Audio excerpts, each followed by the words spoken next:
I'm finally back with part 3 of Beyonce's style evolution. I know it took a while, so let's recap. Moving into her solo career, we discussed how Beyonce laid a foundation of body celebration. Then we went over how her transition into acting helped her grow a comfortability with the darker side of her stage persona. Now let's discuss how this set us up for understanding Sasha Fierce. Beyonce's alter ego was created as a way to tame her nervousness and step into her stardom with ease.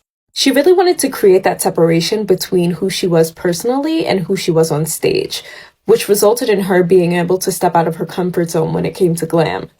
Because aesthetically, Sasha Fierce had such a different look from who Beyonce was as a person, it invited a lot of inquiry in every single interview she did during this time. And I think this served as a great example of how style can have a very personal meaning, but invite public participation. During this era, we also started to see Beyonce form relationships with fashion houses like Balmain. I mentioned this when talking about Taylor Swift's style evolution, but Beyonce at this time was, I think, the forefront of the girl boss style movement. Amongst the millennial generation particularly, she was the one showing how you could dress with power and femininity.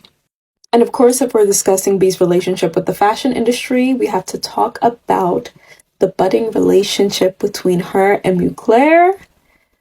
This was a beautiful time.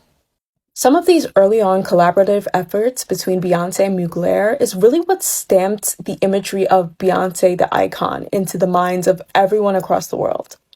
Mugler designed her costumes for the 2009 I Am World Tour, and in hindsight, I think this really set a precedent for what visually a world tour should look like from a pop star. Thinking about it critically, this was a time where cell phones' camera capabilities were really exponentially growing. And so when you went to a concert, it wasn't just about being at the concert, but the visual experience that you could take away from it. And Beyonce knew that. I think moments like these really showed how genius Beyonce is and also how dedicated to her craft she is. I'm throwing in this fit from the 2010 Grammys because I think this is when it was very clear Beyonce recognized herself as a trendsetter. In 2011, with the release of 4, is when Beyonce started growing out of the need for her Sasha Fierce persona. With this project, she kept her old school influence, but got rid of that fabrication of excellence. And of course, this showed in her style, which was a lot more gritty with texture clashing and stacked jewels. Both her music and her look had this rawness to it. This rebirth of her image was sparked by only her creative desire, so it showed she was in it for the long haul, meaning there's still more to come.